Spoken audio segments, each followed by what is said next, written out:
Kenapa Pak Guru kita? Beri salam.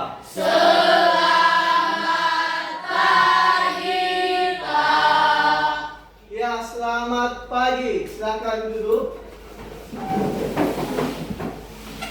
Baik, pada pagi hari ini sebelum kita memulai segala aktivitas, mari kita serahkan jiwa dan raga kita ke dalam tangan Tuhan.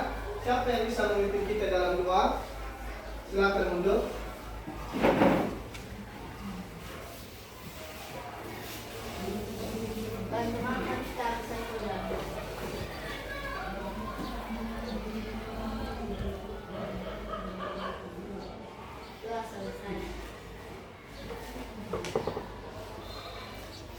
Baik, pada pagi hari ini kita wajib semangat. Untuk itu Bapak akan memimpin kita dalam yel-yel. Masih ingat yel semangat pagi? Masih, Pak. Baik, kita coba ya. Semangat pagi! Pagi, pagi, pagi, luar biasa, tetap semangat. Sekali lagi. Semangat pagi! Pagi, pagi, pagi, luar biasa, tetap semangat. Hari ini kita akan belajar materi berpikir komputasional. Tujuan pembelajaran kita hari ini yakni yang pertama, kita akan menjelaskan apa itu berpikir komputasional, dan kedua, mengidentifikasi langkah penyelesaian masalah komputasional. Dan tujuan ketiga, mengenal algoritma struktur data dan representasi data. Dan yang keempat, mengimplementasikan dasar pemrograman dengan Scratch. Dari masih ingat tentang berpikir komputasional di pelajaran kelas ini? Masih, Pak. Ada yang bisa memberi pendapat apa itu berpikir komputasional? Ya. Berpikir komputasional adalah suatu cara untuk menyelesaikan masalah besar. Sebenarnya pada masa besar kita mencari satu data, kita harus berpikir komputasional dan memberi rumus. Iya, berikan tepuk tangan. Ada yang mau memberikan jawaban yang berbeda? Silakan Lisna. Berpikir komputasional adalah cara menyelesaikan masalah dengan cara menyusun cara dengan secara terurut dengan jelas untuk memecahkan masalah. Contohnya itu, ibu menyuruh anaknya untuk berbelanja ke warung dengan cara memberikan catatan apa saja yang akan dibelanjakan oleh anak tersebut sehingga anak tersebut tidak dapat lupa dan dapat membelanjakan kebutuhan dapur yang jelas. Wah, luar biasa. Baik, terima kasih.